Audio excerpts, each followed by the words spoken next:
Canada భారత్తో సత్సంబంధాలు చెడిపోయినటువంటి సందర్భం తర్వాత ఈ రెండు దేశాల మధ్య నెలకొన్నటువంటి పరిస్థితులు మనం చూస్తున్నాం. దీనికి సంబంధించి కెనడా రోజుకొక విచిత్రమైనటువంటి కండిషన్లు కానీ లేకుంటే కొత్తగా నిబంధనలు పెడుతూ కూడా ముందుకు వెళ్తున్నటువంటి పరిస్థితులు మనం చూస్తున్నాం. అదే రకంగా భారత్ కూడా కౌంటర్ ఇస్తుంది.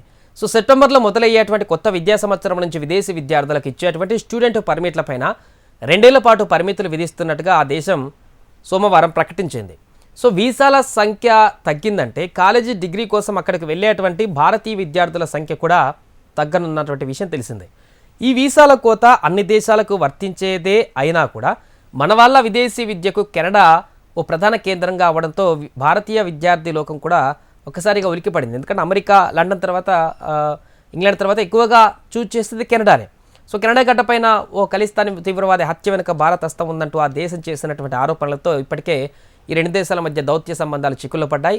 సో ఆ కథ కొలిక్కి రాకముందే విదేశీ స్టూడెంట్ వీసాలను కూడా కెనడా చెక్ పెట్టడంలో ఇంకో కుదుపు రేపింది. సో ఇటీవల కెనడాకు వెళ్ళి చదువుకుంటున్నటువంటి అంతర్జాతీయ విద్యార్థులలో అతి పెద్ద వర్గాలలో ఒకటి భారతీయ విద్యార్థి వర్గం. 2022లో 2.25 లక్షల పైచిలుకు మంది మన పిల్లలు అక్కడ చదువులకు వెళ్ళారు.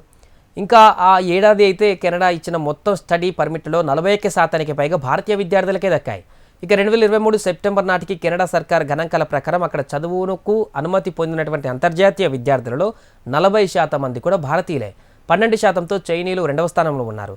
తీరా ఇప్పుడు కొత్త నిబంధనలు అలా కెనడాకు వెళ్ళి చదువుకోవాలనుకుంటున్నటువంటి వారికి పూర్తిగా నిరాశాజనకంగానే ఉన్నాయి. వారంతా ఇతర దేశాల వంక చూడవలసినటువంటి పరిస్థితి తాజాగా ఏర్పడ్డాయి.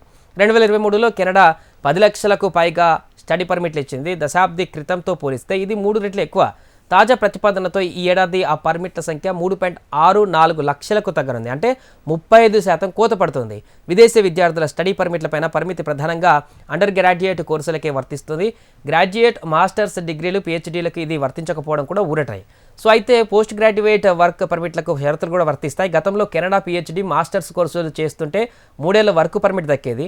ఆ దేశంలో శాశ్వత నివాసం సంపాదించుకోవడానికి ఈ పర్మిట్లు దగ్గరికి దోవ అనమాట. సో ప్రధానంగా పంజాబీలు కెనడాలో చదువుతూనే లేదంటే తాత్కాలిక ఉద్యోగాలలో చేరుతూనే జీవిత భాగస్వామిని వీసాపై రప్పిస్తుంటారు జనరల్గా. సో ఇక నుంచి ఆ వీలు ఉండదు. స్టడీ పర్మిట్లలో కోతతో విదేశీ విద్యార్థులకే కాదు కెనడాకు కూడా దెబ్బ తగలనుంది.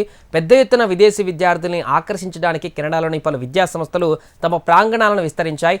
తాజా పరిమితితో వాటికి ఎదురుదెబ్బ తగలనుంది. అంతర్జాతీయ విద్యార్థుల వల్ల కూడా కెనడా ఆర్థిక వ్యవస్థకు ఏటా $1640 కోట్ల మేర కూడా ఆదాయం కోల్పోయేటువంటి పరిస్థితి వస్తుంది. కాబట్టి ఇప్పుడు తగ్గేటువంటి పరిస్థితి కోతలతో ఇప్పుడు దాన్ని గండిపడుతుంది కూడా.